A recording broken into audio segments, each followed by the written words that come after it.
Graça e paz de Jesus Cristo.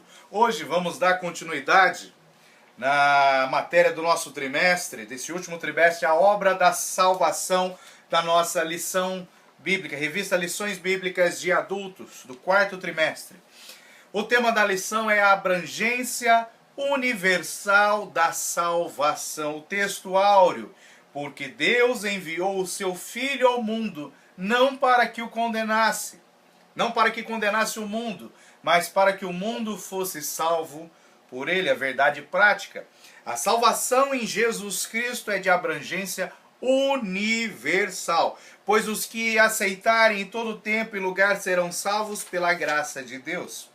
Nós temos 3 objetivos específicos nessa lição, que é falar sobre a obra expiatória de Cristo, o alcance desta obra expiatória de Cristo, e que Cristo oferece a salvação para todos, ok? E, como de costume, vamos fazer a leitura da nossa declaração de fé no capítulo 10, referente à salvação. O primeiro item fala da salvação para todas as pessoas, que é o tema desta lição que nós vamos estudar. Eu vou fazer uma leitura, é um pouco extensa, mas preste atenção porque ela resume esta lição que estaremos estudando. Diz assim: salvação para todas as pessoas.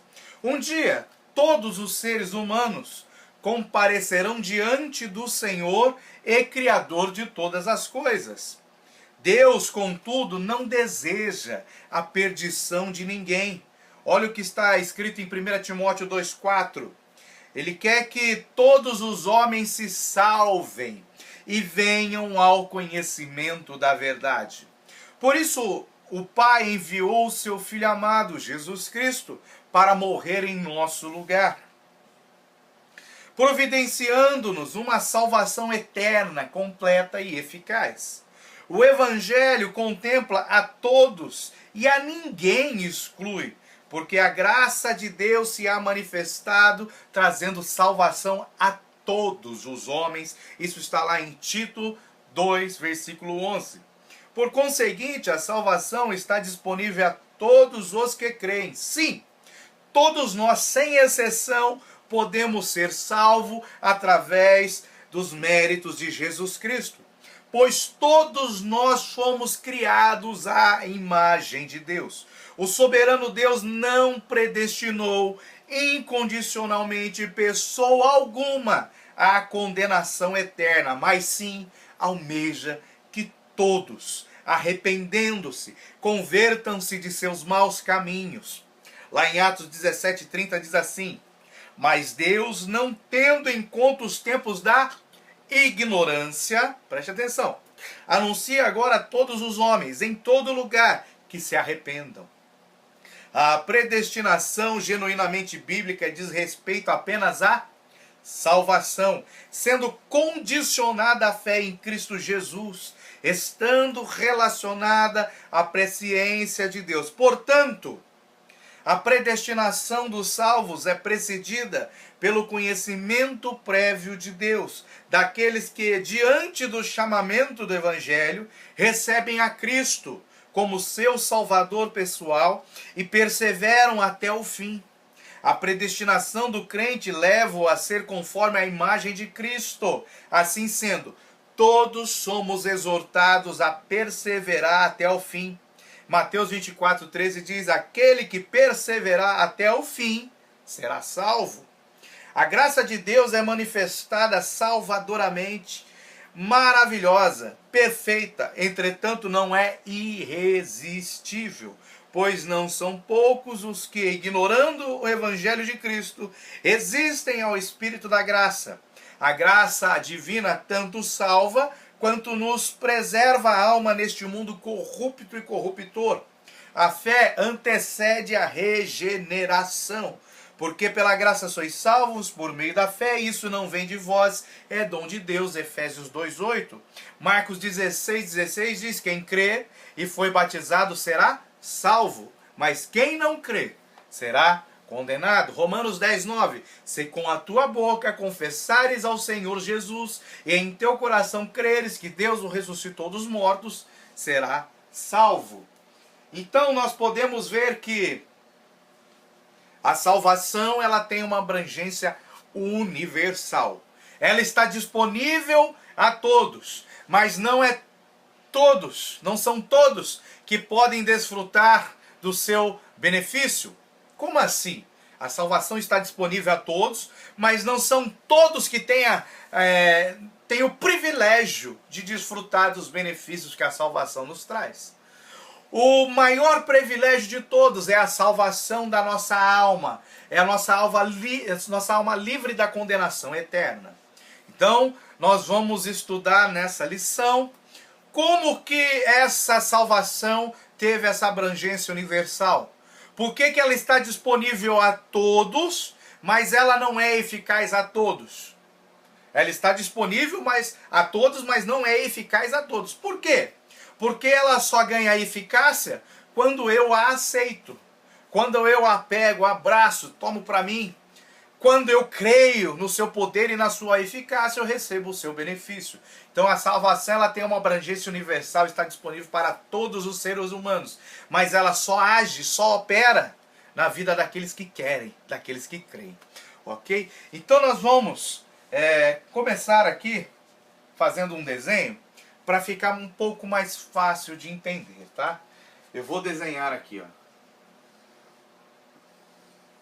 Vou desenhar aqui uma pessoa, ok? Vou desenhar uma pessoa e aqui eu vou escrever assim, ó, Deus, ok? Vou, Deus, vou dar um destaque aqui para o nome de Deus e aqui tem uma pessoa, tá? Uma pessoa que tem corpo, alma e espírito, ok? Corpo, alma e espírito. E aqui está Deus. Observe que nesse desenho essa pessoa está longe de Deus, não está perto de Deus, ok? Para nós entendermos como que funciona essa salvação universal, como que ela alcançou a todos, eu preciso entender que o homem se afastou de Deus, que todos os homens se afastaram de Deus, né? Então eu tenho que entender que o pecado que nos faz nos afastar de Deus, ele tem uma abrangência universal. Por isso que a salvação ela veio com uma abrangência universal, porque aonde abundou o pecado, superabundou a graça. Então eu vou dar um nome para esse boneco. Criei o boneco, agora eu vou assoprar o fôlego de vida. Esse boneco se chama Adão. Esse boneco aqui, que tem 3 linhas, corpo, alma e espírito, se chama Adão. E o que nós temos que entender com isso? Deus criou um homem à sua imagem e semelhança e deu uma ordem para ele não comer do fruto da árvore do conhecimento do bem e do mal. O homem desobedece e quando ele desobedece, ele peca, né? Ele entra em rebelião contra Deus e passa então a morte a reinar sobre a vida do homem, e com a morte como sendo um rei, e o príncipe desse reino chama-se pecado, ok? Então o homem pecou e foi separado de Deus. Ele se afastou de Deus por causa do pecado. Então é muito importante, lá em Gênesis 1:26, o homem foi feito à imagem e semelhança de Deus. Aí abra a sua Bíblia, vamos lá para Gênesis, no capítulo 5. O 1:26 está lá, façamos o homem à nossa imagem, conforme a nossa semelhança. Aí, preste atenção, ó. Em Gênesis 5, eu vou ler a partir do primeiro versículo e vou explicar para vocês. Este é o livro das gerações de Adão. Deus criou Adão, até então sem pecado, ok? No dia em que Deus criou o homem, a semelhança de Deus o fez, ou seja, sem pecado, sem mancha, sem ruga, sem rebelião. Criou ele a imagem de Deus, ok? Aí ele fala assim, ó, macho e fêmea os criou, e os abençoou, e chamou o seu nome Adão no dia em que foram criados. Ok. Agora vem o mistério. Deus criou Adão, a sua imagem. Agora no versículo 3 nós vemos assim: Adão viveu 130 anos e gerou um filho à sua semelhança, conforme a sua imagem. Seu nome foi Sete. Então preste atenção numa coisa. Preste atenção. Deus, quando cria o homem, ele faz o homem à sua imagem e à sua semelhança. O homem peca e passa a suscitar descendência. Então, quando ele vai gerar, ele já não gera mais a imagem e a semelhança de Deus, que é uma imagem santa. É uma imagem e a semelhança que carrega a justiça, que carrega os atributos morais de Deus. Não. Agora, por ele ter pecado, ele passa a ter uma natureza pecaminosa. E toda geração, toda descendência que é produzida através de Adão, após o seu pecado, essa descendência agora não é mais gerada à imagem e semelhança de Deus. Por causa do pecado de Adão, o homem perde a imagem e a semelhança de Deus. É por isso que lá na frente Paulo nos ensina que a imagem de Cristo vai ser restaurada em nós, ela vai ser aperfeiçoada até nós alcançarmos a estatura de varão perfeito. Então, Adão pecou, ele foi feito à imagem e semelhança de Deus sem pecado. Aí ele peca. Aí o que ele gera? Depois do pecado, o que ele gera já gera com uma natureza pecaminosa. Então você viu que o filho de Adão não foi gerado à sua imagem e semelhança. Agora o filho de Adão é gerado à imagem e semelhança de Adão. Qual é a imagem de Adão? De pecador. Qual é a semelhança que ele vai ter com Adão? Essa natureza inclinada para o pecado. Então, aqui começa, em Gênesis 5 nós vemos, Deus criou Adão sem pecado. Adão peca. Agora o que é gerado através dele? Os seus filhos, sua descendência, são gerados com a sua imagem e com a sua semelhança. Com a imagem e semelhança de Adão. E não com a imagem e semelhança de Deus. Então o Gênesis 5, ele é um corte na linha do tempo. Né? Ele mostra que o homem foi feito à imagem e semelhança de Deus. Se o homem não tivesse pecado e tivesse seguido as orientações de Deus e tivesse reproduzido, criado muitos filhos sem pecados, todos seriam gerados à imagem e semelhança de Deus. E não só Adão. Mas como ele pecou, agora os homens são gerados à imagem e semelhança de Adão. Então, ou seja, Adão pecou, todos que nasceram de Adão passam a nascer com uma natureza pecaminosa. Eles herdam essa natureza pecaminosa. Deveriam herdar santidade se Adão não tivesse pecado e comido do fruto da árvore da vida. Mas agora não, eles herdam uma natureza pecaminosa que deve ser combatida para que o propósito original de Deus, que foi estabelecido lá no princípio, volte, né, à sua origem. Então, vamos agora para Romanos capítulo 5, para nós entendermos essa abrangência. Paulo vem e explica essa situação. Versículo 15 de Romanos 5 diz assim, ó. Vou ler o 14, para ficar... Vou ler a partir do 12, para ficar mais bonito. Pelo quê? Como por um homem, Adão, entrou o pecado no mundo, e pelo pecado a morte. Assim também a morte passou a todos os homens, por isso que todos pecaram. Precisa nem explicar. Paulo já deixa bem claro na Bíblia, né? Por causa do pecado de Adão, que foi o que eu falei. O pecado entrou no mundo, a morte entrou no mundo. E por isso todos os homens, a partir de Adão, já nascem com uma natureza pecadora.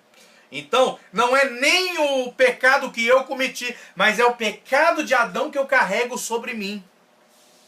Olha que interessante. Se ele tivesse obedecido a Deus, a gente iria carregar a santidade de Deus. Os atributos de Deus estariam fortemente evidenciados na nossa vida. Mas agora, por causa que ele pecou, nós carregamos essa natureza pecaminosa em nós. Versículo 13. Porque até a lei estava o pecado no mundo, mas o pecado não é imputado, não havendo lei. No entanto, a morte reinou desde Adão. Essa questão da lei nós vamos tratar na próxima aula. Na aula de número 7. Não perca. Ok? No entanto, a morte reinou desde Adão até Moisés, até sobre aqueles que não pecaram, à semelhança da transgressão de Adão. Aqueles que não pecaram, aqueles que não pecaram que nem Adão, carregam o pecado, a natureza pecaminosa sobre si. Ok? O qual é a figura daquele que havia de vir. Olha que coisa maravilhosa. Mas não é assim, versículo 15, o dom gratuito como a ofensa. Porque será pela ofensa de um, Adão, morreram muitos. Muito mais a graça de Deus e o dom pela graça, que é de um só homem, Jesus Cristo, que abundou sobre muitos. Versículo 16, e não foi assim o dom como a ofensa, por um só que pecou, Adão, porque o juízo veio de uma só ofensa, da ofensa de Adão. Na verdade, para condenação, mas o dom gratuito veio de muitas ofensas para justificação.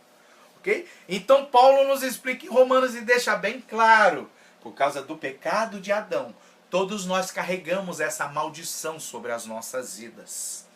A maldição do pecado, que ela precisa ser quebrada na vida de todos os seres humanos. O pecado, ele começa a nos levar cada vez mais para o buraco. Um abismo chama outro abismo, ok? Então nós temos que tomar muito cuidado. Por causa do pecado de Adão, que tornou o pecado universal na vida dos seres humanos, Deus providenciou uma solução universal. Então nós vemos que tem algumas religiões no mundo que não acreditam que o homem tem uma natureza pecaminosa. Eles acreditam que o homem é bonzinho, que o homem é bom, né? Que não houve esse pecado que nós chamamos de pecado original, não acarreta nada para a vida deles, né? Porque cada um paga por aquilo que faz. Eles não podem, por causa do pecado de um, eu querer assumir a culpa. Então eles não acreditam nessa universalidade do pecado. Porém, se não existe a universalidade do pecado, não faz sentido eu ter a universalidade da salvação. Então tem que se tomar muito cuidado com esses quesitos. A nossa fé, na primeira aula desse trimestre eu falei, a nossa fé é pautada em 3 elementos. Em 3 doutrinas fundamentais: a doutrina da criação, a doutrina da queda, pecado, e a doutrina da salvação, da redenção. E o diabo ataca esses 3 elementos na vida do crente, e nós temos que saber defender essa posição. E quando eles falam que o pecado de um homem não leva o pecado para os outros, que os homens são bonzinhos, eles estão atacando a doutrina da queda, a doutrina do pecado. Então nós temos que tomar muito cuidado com isso. A Bíblia é bem clara e Paulo em Romanos 5, a partir do versículo 12, o texto que nós lemos, deixa claro que por causa do pecado de Adão, todos que foram gerados a partir dele passam a ter uma natureza pecaminosa. Ok? E vamos entender uma coisa. Este pecado de Adão, que tem uma abrangência universal, ele vem para fazer algumas coisas. Quer ver? Vamos lá. O que esse pecado faz?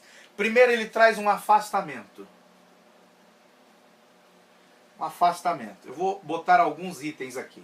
Ele nos afasta de Deus. Ele é um muro, uma barreira que nos faz separação entre Deus e nós.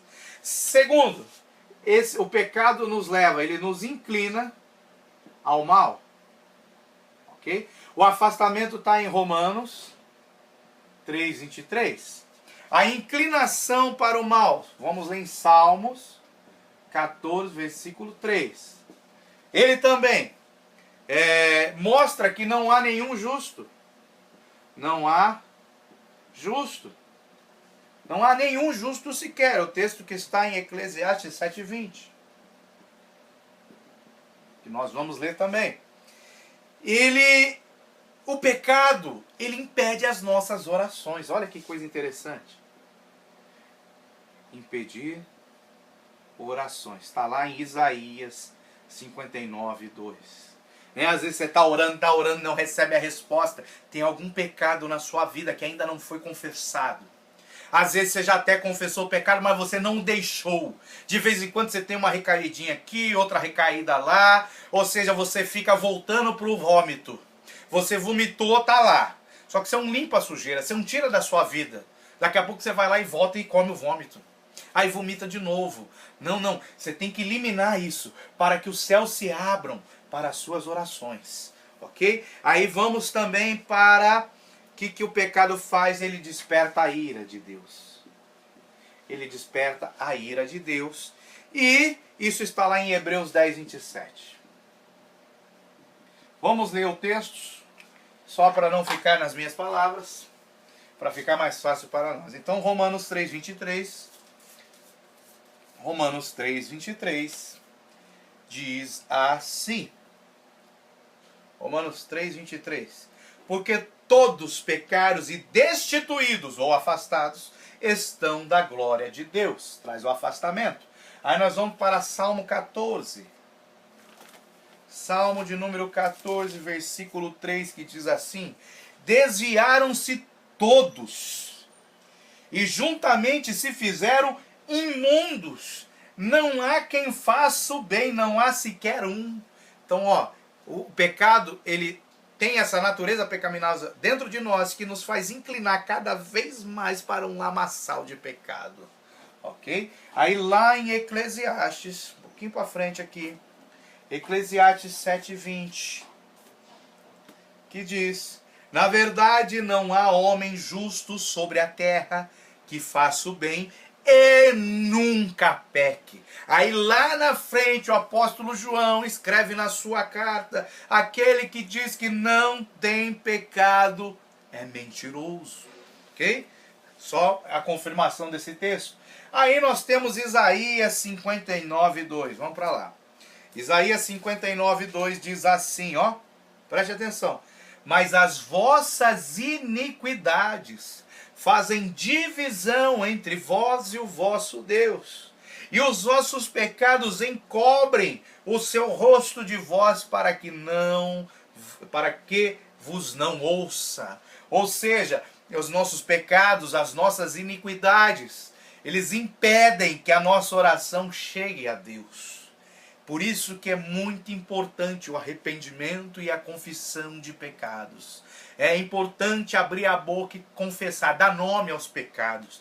Eu menti, eu fiz isso, eu fiz aquilo, eu falei mal de um irmão, eu roubei, né?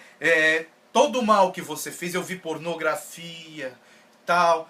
Todo mal tem que ter um nome. Todo pecado tem que ser dado um nome e ele tem que ser colocado para fora. Ele tem que ser vomitado, porque senão ele vai ficar fazendo mal dentro de você. Tem que ser vomitado, tem que ser limpado e jogado para longe, para você não correr o risco de voltar para ele. Ok? Então, vamos para Hebreus 10, 29. 10, 27. Hebreus 10, 27, que diz assim, ó. Presta atenção. Mas uma certa expectação horrível de juízo e ardor de fogo que há de devorar os adversários. Ou seja, o pecado, ele desperta a ira de Deus, a ira já está determinada e essa ira vai devorar, destruir todos os adversários de Deus, todos aqueles que permanecem no pecado. Então nós temos que tomar muito cuidado com isso. Então o que eu aprendo? Eu aprendo que o pecado me afasta de Deus, o pecado me inclina cada vez mais ao mal, o pecado mostra que não há um justo, nenhum sequer, o pecado me mostra que ele impede as minhas orações e o pecado mostra que a ira de Deus já está determinada, ok? Então,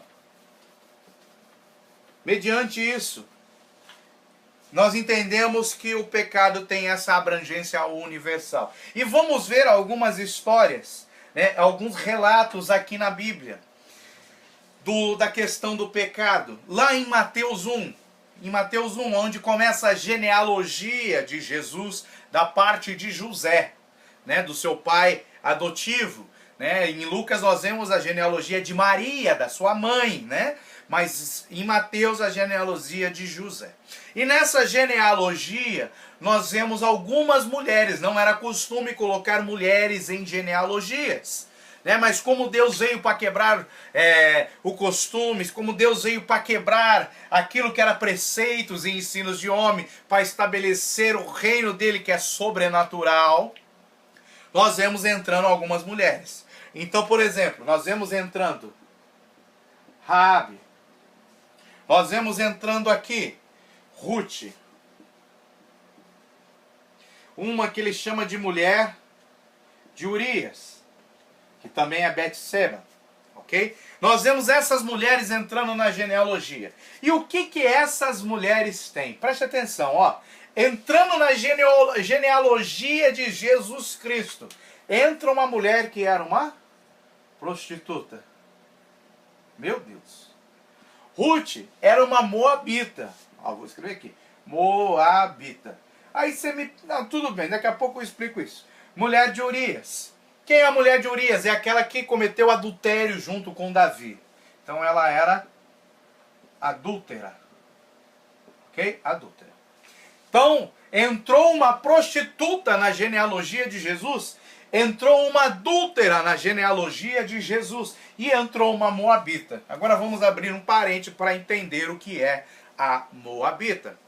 Moabe, essa nação nasceu da filha de Ló, ok? A filha de Ló teve um relacionamento com seu pai, Ló e sua filha, e desse fruto também, desse chamado incesto, né, relacionamento de pai com filha sexual, nasceu uma nação chamada os Moabitas. Então, já nasceu em pecado fui gerado, já nasceu em pecado, já nasceu de um incesto.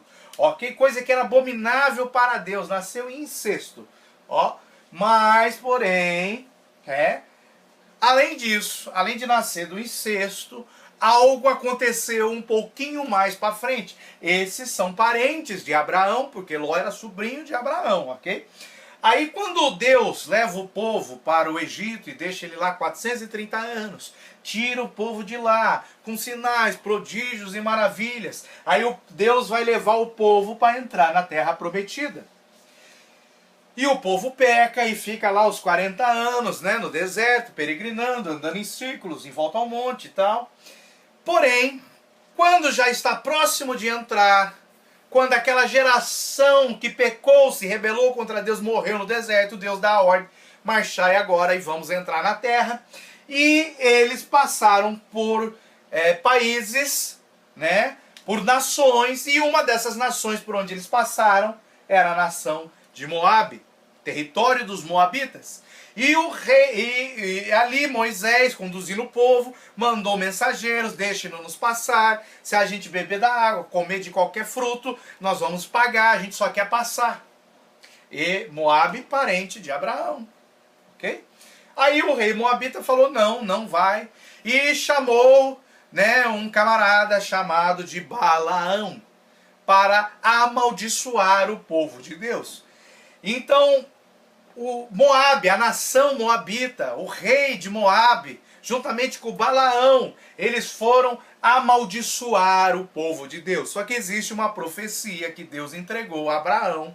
Não foi um profeta, mas foi o próprio Deus que entregou a Abraão. Aqueles que te abençoarem, Abraão, serão abençoados.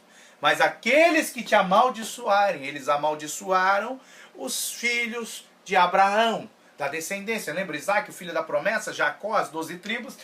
Eles amaldiçoaram. Moabe amaldiçoou os filhos de Abraão. Ou seja, aqueles que amaldiçoam os filhos de Deus contraem a maldição para si. Então uma mulher que estava debaixo do jugo de maldição, uma moabita, entrou na descendência de Jesus. Então entrou uma prostituta, uma mulher amaldiçoada, e entrou uma adúltera. Isso é para ser escandaloso. Os judeus olhando para isso, isso é escandaloso. Além de entrar uma mulher, vão entrar todas as mulheres pecadoras, com pecados terríveis. Mas não fica só nisso não. Aí a gente tem a história em Atos de um homem que perseguia, matava, lançava em prisão os cristãos. Esse homem se chamava Saulo, também Paulo. Isso aqui está lá em Atos. Então, Atos 9 começa a história. O que esse cara fazia? Ele era um perseguidor. Ele era um perseguidor de Deus, do povo de Deus. Nós também vemos um homem chamado de Gadareno. O que ele tinha? Uma legião de demônios. Ele estava possuído. possuído por demônios, um gadareno. Olha o nível das pessoas. Aí nós temos também um ladrão que estava na cruz. O que esse cara era? Ladrão? É o ladrão da cruz, ok? Nós temos também lá em Atos 8, um camarada chamado Simão. O que era Simão? Simão era um mago, um feiticeiro. Feiticeiro. E nós temos também um outro homem chamado Davi. O que esse homem chamado Davi fez? Além de adulterar com a mulher de Urias, ele também foi a peça-chave de um assassinato, ok? Ele mandou que um homem fosse morto, ok? Então, o que nós vemos com essas pessoas? Olha que interessante. Essas três primeiras entraram na genealogia de Jesus. Uma prostituta, uma amaldiçoada e uma adúltera. Aí eu pego um perseguidor que se converte, Saulo, Paulo. Um homem possuído por demônios, o gadareno, que é liberto e salvo por Jesus. Um ladrão sendo crucificado com Cristo na cruz, que alcança a salvação e entra no paraíso. Simão, um homem mago, feiticeiro, que entrega a sua vida quando ouve a pregação e vê os sinais de curas e maravilhas operada por Felipe e pelos apóstolos. Eu vejo Davi, mandante de um assassinato, de um homicídio e cometendo adultério. E o que essas pessoas têm em comum? Elas alcançaram a graça de Deus. Elas alcançaram a misericórdia de Deus. Por quê?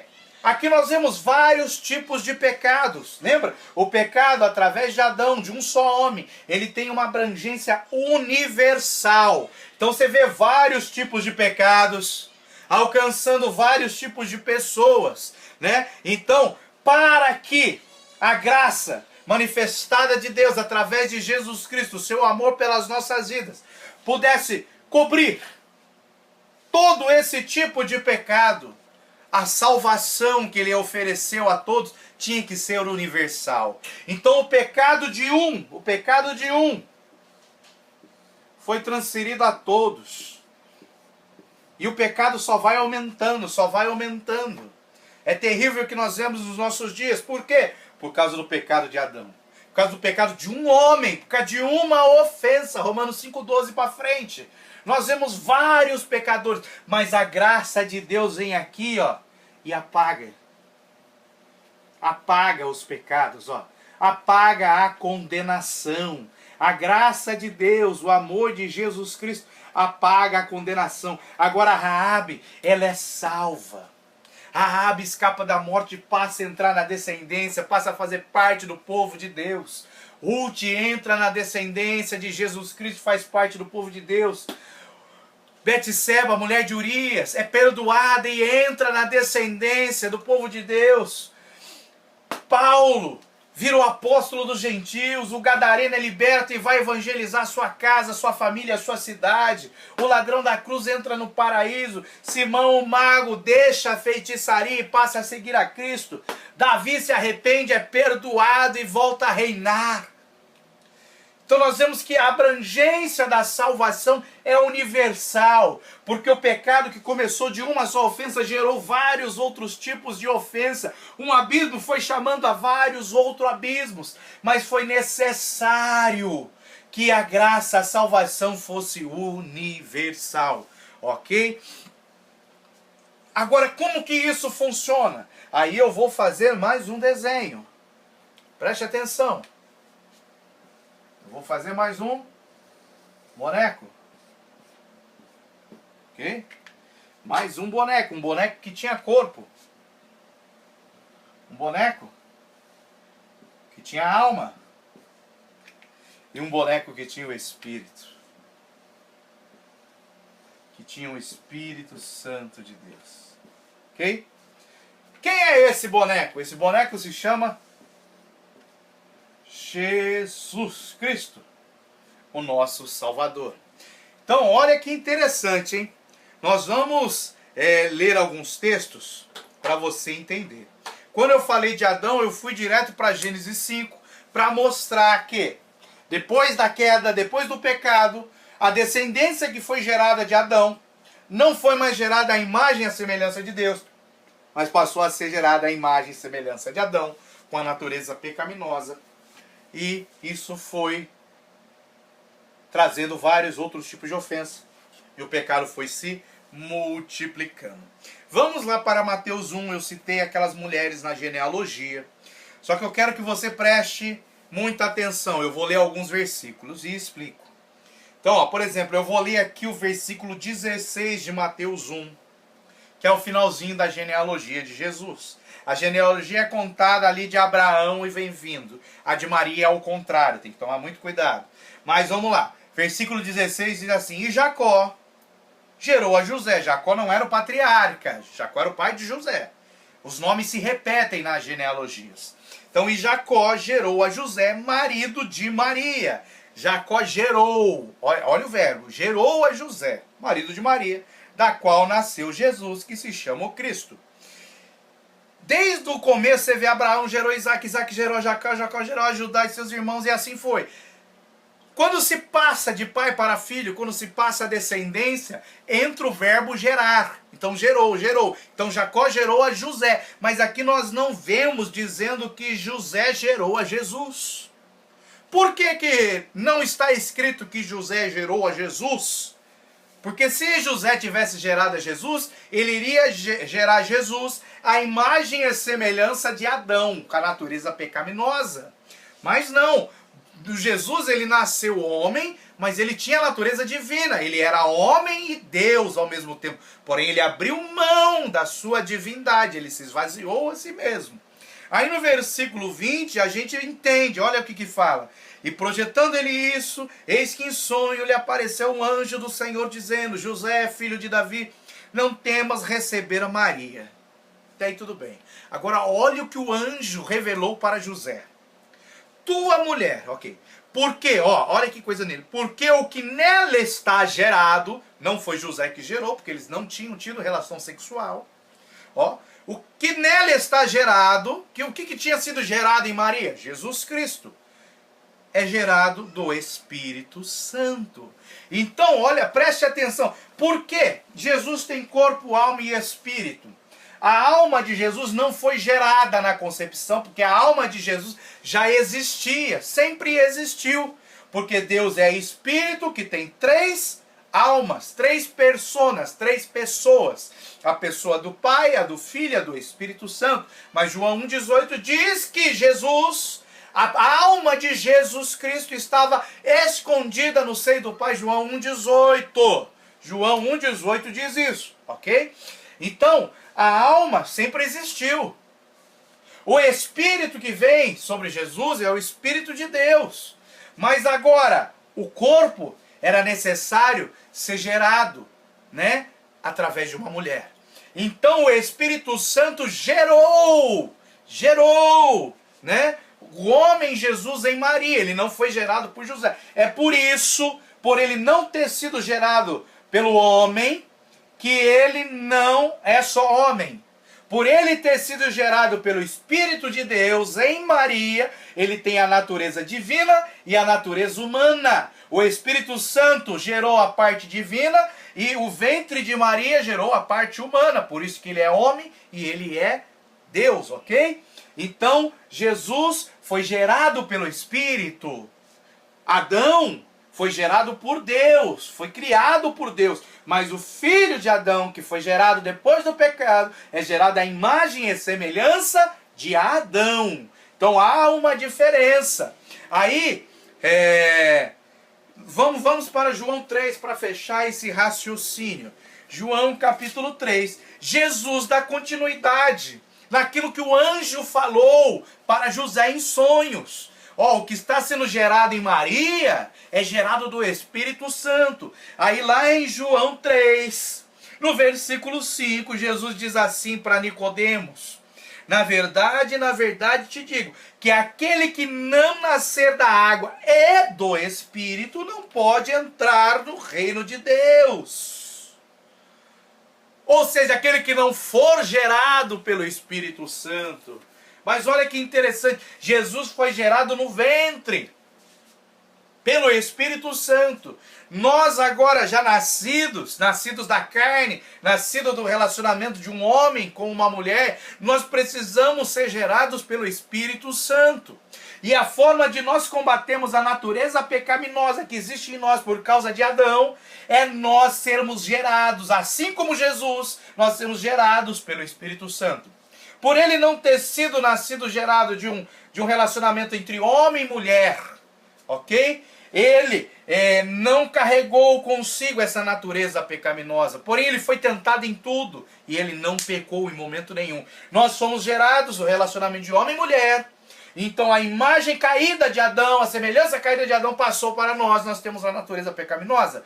Mas para nós vencermos o pecado, assim como Jesus venceu, ele venceu, pois ele foi gerado pelo Espírito Santo em Maria, o homem Jesus. Nós precisamos ser gerados, não mais no ventre, mas nós precisamos agora nascer dentro da nossa própria carne, do nosso próprio corpo, não mais voltar para o ventre da mãe, não mais voltar para o ventre de Maria. Agora o nosso corpo faz o papel de Maria, e quando nós entregamos a vida a Jesus, o Espírito Santo vem e gera novamente. Ele gera uma nova criatura, gera um novo homem interior.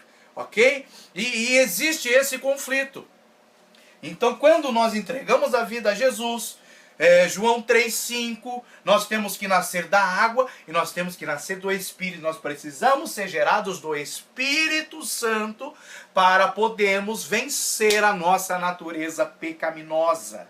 Ok? Que sem a ajuda do Espírito Santo, nós nunca vamos vencer o pecado. Então nós precisamos disso. Nós temos que ser gerados pelo Espírito. Nós temos que nascer do Espírito. E essa revelação o anjo deu a José no texto que nós vemos em Mateus 1. O que está nela é gerado do Espírito. Agora a pessoa olha para você e fala: o que está em você é gerado pelo Espírito. Você é nascido do Espírito. Você é gerado pelo Espírito Santo. Aleluia. Entendido? Ok, glória a Deus. Então, vamos entender o seguinte. Vamos entender. Vamos voltar para Romanos 5. Nós paramos lá no versículo 16. Agora nós vamos voltar para Romanos 5 e vamos ler o 17. Olha que interessante.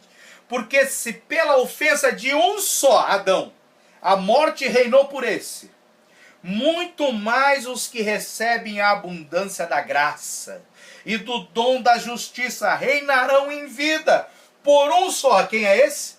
Jesus Cristo. Oh, coisa maravilhosa é a palavra do Senhor.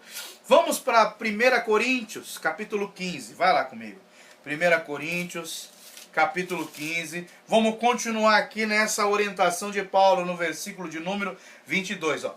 Porque assim como todos morreram em Adão, todos morreram em Adão, todos têm a natureza pecaminosa em Adão, assim também todos serão vivificados em Cristo. Somente Cristo pode trazer, restaurar a imagem e a semelhança de Deus nas nossas vidas. Somente Cristo pode fazer isso, ok? Olha que interessante, volta um pouquinho lá em Romanos 8, 29, ele fala assim, ó: porque o que dantes conheceu também o predestinou para serem conformes à imagem de seu filho. Então a imagem de Adão, Adão gerou filhos à sua imagem, mas o propósito original de Deus é que todos os seres humanos fossem gerados à imagem e semelhança de Deus. Gênesis 1, 26. Mas o homem pecou e passou a ser gerado à imagem e semelhança de Adão. Agora ele fala que o objetivo dele é para que eles todos sejam conforme à imagem do seu filho. Ou seja, nós perdemos a imagem com a queda, com Adão, com o pecado, com a natureza pecaminosa. Mas agora o Espírito Santo ele vai nos gerar, vai fazer nós nascermos de novo, para construir essa imagem que tinha sido se perdida. Então, vem para ser a imagem de seu filho, a fim de que ele seja o primogênito entre muitos irmãos. Qual é essa imagem? A imagem glorificada, porque Jesus morreu, ressuscitou como primogênito, e nós teremos essa imagem 100% restaurada quando nós ressuscitarmos com Cristo. Por isso que o texto que nós acabamos de ler, de 1 Coríntios 15, 22, fala que assim todos serão vivificados em Cristo. Aleluia. 1 Coríntios 15, 45. Olha o que ele fala assim, ó. Assim está também escrito: o primeiro homem, Adão, foi feito em alma vivente. Lembra? Corpo, alma e espírito, fez boneco, soprou o fôlego divino nas narinas. Não houve relacionamento sexual para que Adão nascesse. Foi feita a imagem e semelhança de Deus. Porém, o último Adão, Jesus Cristo, o último Adão, o primeiro Adão pecou, o último Adão, o homem perfeito, que era para o primeiro Adão seguir nessa linha, mas ele pecou. Então Deus providenciou o último Adão, que não é alma vivente. É por isso que a gente fala, Jesus teve alma, corpo e espírito, o homem tem corpo, alma e espírito, mas Jesus não foi só homem. Uma das doutrinas que atacam a redenção da humanidade é falar que Jesus foi só um homem, só um profeta de Deus, ele não era Deus. Mas aqui Paulo deixa bem claro, preste atenção, o primeiro Adão, alma vivente, o segundo, o último Adão, espírito, espírito. O primeiro é alma, o segundo é espírito. Por isso que tem aquela revelação lá em João 4, quando Jesus fala, né, que Deus busca os verdadeiros adoradores que o adorem em espírito e em verdade, porque Deus é espírito. Jesus faz parte da divindade, porque a divindade é espírito, ó, é espírito vivificante, é espírito que traz vida. Então o Pai, o Filho e o Espírito Santo são três pessoas. Deus é Espírito, que se revela através do Pai, do Filho e do Espírito Santo. É um Espírito que tem três pessoas, ok? E que com a ressurreição de Jesus Cristo passou a ter também um corpo glorificado. Então corpo, alma e Espírito, a divindade, Espírito, três pessoas, Pai, Filho e Espírito Santo. E aqui vem para comprovar. Lá fala que Deus é Espírito. Agora aqui Paulo está falando que Jesus é Espírito. Eu não preciso ler um texto para falar que o Espírito Santo é Espírito. Então os três. Olha que coisa linda é a revelação da palavra de Deus para as nossas vidas. Ok? E como que se dá isso? Porque quando veio o último Adão, caia aqui, ó, preste atenção, ó. Preste atenção. Eu vou fazer isso aqui a uma muralha. Isso aqui é uma barreira, né? E essa barreira, ela faz separação entre o homem e Deus. Foi por isso que eu escrevi Deus aqui no começo. Para mostrar que o homem está longe de Deus, né? Que além de estar longe, existe uma barreira chamada pecado, que não deixa ele se aproximar de Deus. Lembra? Até a oração. E a oração, ó, ela vai muito além do que nós. A oração, ela vai longe. A oração chega até o trono da graça de Deus. Porém, se existe o pecado, que é o que fala em Isaías 59:2, a nossa oração para aqui. Ela não passa. Então preste muita atenção nisso, hein? Ó, o que o homem está afastado de Deus por causa do pecado, e o pecado, além disso, é uma barreira que impede até a oração de chegar até Deus. Ó, barreira. Aí Deus providencia e manda o último Adão, Jesus Cristo. Através de Jesus Cristo, o que acontece? Esse muro, essa barreira que traz a separação entre Deus e o homem, ela cai. E isso também é chamado no Antigo Testamento como véu. O véu que fazia a separação entre o lugar santo e o lugar santíssimo. Esse véu, essa barreira que é rasgada na cruz do Calvário, ela é rasgada de alto a baixo. E assim nós passamos a ter novamente acesso a Deus. Mas como que eu tenho acesso a Deus? É por causa do segundo Adão. É por causa do Espírito vivificante. É por causa da obra que Jesus Cristo fez nessa terra, que essa parede de separação caiu e o homem volta a ter acesso a Deus. Ok? Porém, para isso nós precisamos entender algo. Tá? Nós precisamos entender algo. Deixa eu ver aonde que vai caber aqui. Nós precisamos entender algo. Deixa eu apagar aqui. Porque o que nos dá esse acesso é uma doutrina bíblica que foi, né, nos ensinado no Antigo Testamento.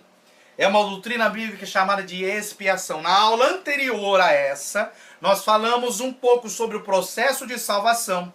E o processo de salvação vinha falando sobre a expiação, a redenção, a propiciação e a reconciliação. Se você não assistiu, assista a aula anterior para entender bem a diferença entre expiação, redenção, propiciação e reconciliação. Então, aqui eu vou enfatizar a questão da expiação, ok? Então, expiação. Então, ó, preste atenção. Do primeiro Adão para o último Adão, que é Jesus Cristo, algo teve que acontecer para que o homem pudesse se aproximar novamente de Deus. O que foi isso? É aquilo que nós chamamos de expiação. Expiar tem o sentido de cobrir, né? O homem pecou, aí eu vou lá e cubro aquele pecado não se torna mais visível aos olhos de Deus. Então, era-se oferecido animais em sacrifícios para que fosse coberto. Mas nós falamos isso na última aula. Aí João Batista vem e muda um pouquinho a doutrina da expiação, porque agora a expiação não é mais para cobrir. A expiação agora é para tirar o pecado dos homens, ok? E assim, ó, essa expiação, ela trabalha em 4 esferas, tá? A primeira esfera que ela atua chama-se de esfera moral. Primeira esfera que ela atua é a esfera moral. A segunda esfera é a esfera comercial, ok? A terceira esfera, que nós vamos chamar da esfera legal, ok? E a quarta esfera, que ela atua, eu vou chamar de sacrificial. Sacrificial, ok? Então, nós vemos que Deus instituiu o culto levítico, os sacrifícios e tal, e ele deu os 10 mandamentos, aquilo que nós chamamos de lei moral. Os 10 mandamentos são as leis morais, e o restante das outras 603 instruções que Deus deu para o povo levítico, para o povo de Israel, né, através da vida dos levitas, de Moisés, chama-se de lei cerimonial. Então, a lei moral. Então, a expiação veio para atender a exigência moral, né, de Deus, da moral de Deus, ok? Então, nós temos a exigência comercial. O que é isso? É que quando eu pego, eu contraio uma dívida. E essa dívida tem que ser paga. Ok? Então, essa expiação tem um aspecto também, não só para atender a lei moral de Deus, mas também para atender a uma lei comercial. Uma dívida que foi contraída tem que ser paga. E Jesus pagou com preço de sangue a nossa dívida na cruz do Calvário. Também tem um aspecto legal. Ok? Tem um aspecto legal. Esse aspecto legal nós vamos tratar mais na próxima aula, que nós vamos falar da salvação sobre a graça, nós precisamos entender sobre a salvação na lei, ok? Então, vou deixar isso para o próximo. E o aspecto sacrificial, né? Esse aspecto sacrificial, ele tinha a figura do animal, que substituía,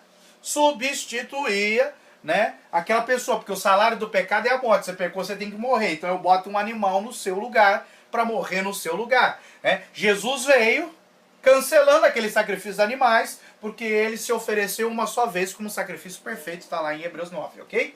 Então a expiação veio, ela foi instituída para atender aspectos morais, comerciais, legais e sacrificiais. Então aqui eu poderia falar os 10 mandamentos, aqui eu poderia falar todos os outros atos e ritos, né? A lei comercial no sentido do pecado como dívida e sacrificial substituindo a questão da pessoa que teria que morrer porque pecou, ok? E para a gente finalizar, eu queria que você entendesse uma coisa, ó.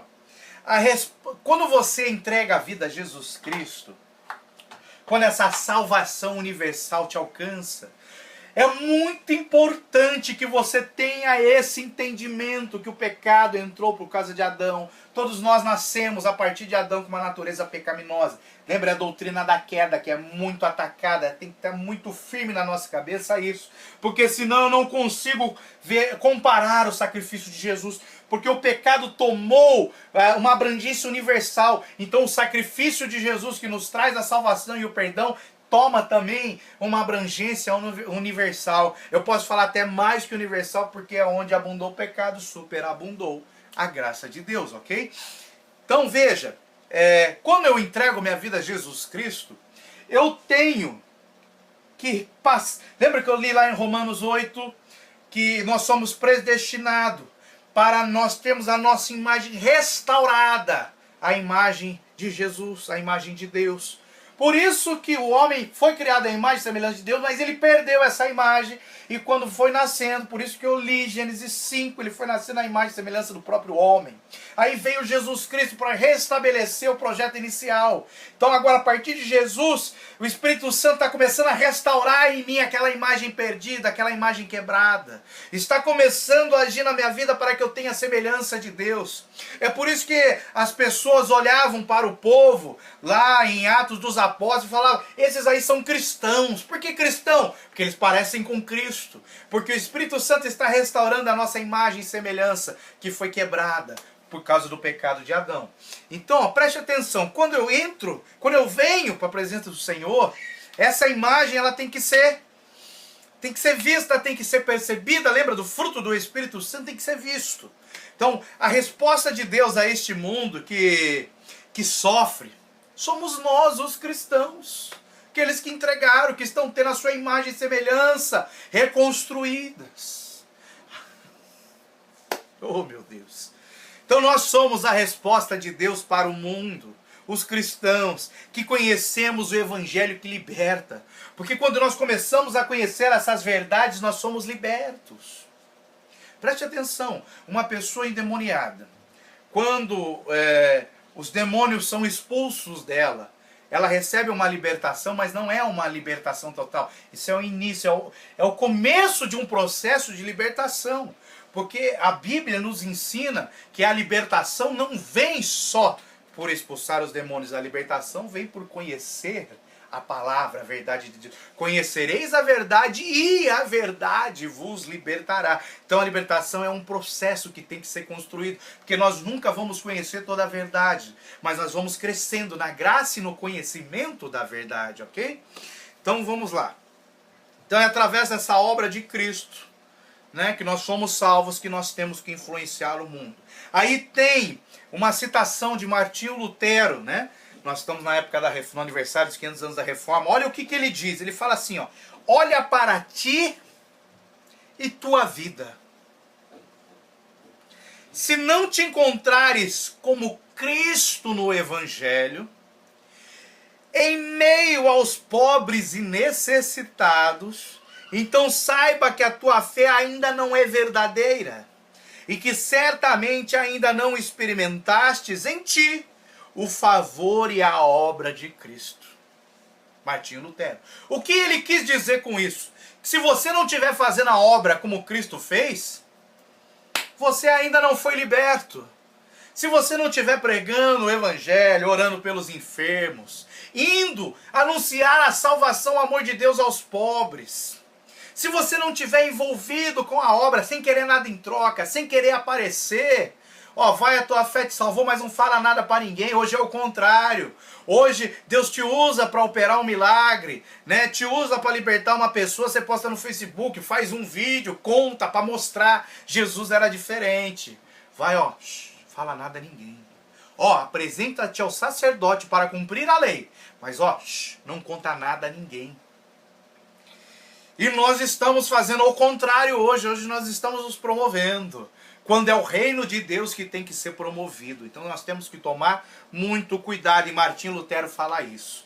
Isso é maravilhoso para nós meditarmos em como que nós estamos mergulhados nesse Evangelho. Se nós estamos realmente tomados sobre as águas, se a gente só está molhando o pezinho. Temos que tomar cuidado, tá? Ó, preste atenção numa coisa. Todo cristão, ele tem um compromisso moral e ético. Ó, preste atenção nisso. Moral e ético. De promover o reino de Deus. De promover a pregação, a salvação de Cristo. Porque Cristo nos deu a salvação de forma gratuita. E Ele ofereceu essa salvação a todo mundo. E nós temos o dever de oferecer. Lembra que eu falei da expiação? Preste atenção. A salvação é universal. Essa expiação, o sacrifício de Cristo, foi feito por toda a humanidade. Só que, lembra que eu falei no começo? Ela só tem efeito se eu crer. Se eu aceitar. Então, a expiação, ela é ilimitada. Ela não tem limites. Mas a sua eficácia é limitada aos que creem. A expiação é ilimitada e a sua eficácia é limitada aos que creem. Então, ela está disponível a todos, mas ela só vai ter efeito na vida daqueles que creem em Jesus Cristo, que entregam sua vida a Ele. Isso é maravilhoso para nós entendermos, ok? E esse gesto de Cristo, desse amor sacrificial, que Ele se ofereceu de forma gratuita por nós, isso constrange ao crente. Se não constrange você, tem alguma coisa ainda que você precisa ser liberto, porque o amor de Cristo, ele nos constrange a também tornar conhecido ao mundo a obra dele. Aquilo que nós recebemos, nós somos constrangidos a levar a outras pessoas a conhecerem a Cristo. E ele fala, né, que nós temos que levar essa obra a todo mundo, em todos os lugares, para todas as pessoas, em todas as situações. Isso Paulo escreve a Timóteo na segunda epístola a Timóteo, capítulo 4, versículo 2. Ok? E eu gostaria de encerrar essa aula lendo um texto que está lá em Romanos 10. Romanos 10, no seu versículo de número 14. Não faz sentido nós sermos salvos e ficarmos de boca calada. Não faz sentido eu ter este tão grande amor de Cristo na minha vida e eu não demonstrar o amor pelos outros. Mas como demonstrar o amor pelos outros? Uma das principais formas de demonstrar o amor pelos outros está em Romanos 10, 14, que diz assim: como, pois, invocarão aquele em quem não creram? E como crerão naquele de quem não ouviram? E como ouvirão se não há quem pregue? Uma das maiores demonstrações de amor foi a pregação que Jesus Cristo fez a este mundo através da sua própria vida. E essa pregação foi tão maravilhosa que ela teve até um último suspiro. Aleluia. Então nós precisamos pregar com palavras e com a nossa vida, exemplo de Jesus. Ele pregou com palavras, ele pregou com a sua própria vida, com o seu próprio testemunho. E nós temos que pregar com as palavras e com o testemunho. Porque senão como eles vão se converter se eles nunca ouviram? Como que eles vão crer se nós não pregarmos, se nós não falarmos? Então a salvação, ela tem uma abrangência universal, porque o pecado tomou uma abrangência universal por causa de Adão.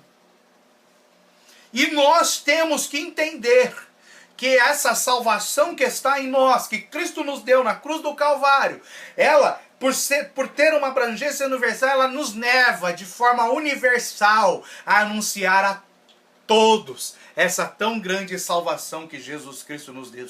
Se você é um crente em Cristo Jesus, se você é lavado e remido pelo sangue de Jesus, não fique calado. Pregue com palavras e com atitudes, porque assim você estará demonstrando o seu amor ao próximo. Lembra que Jesus disse: um novo mandamento vos deixo, que amei uns aos outros como eu, Jesus, vos amei.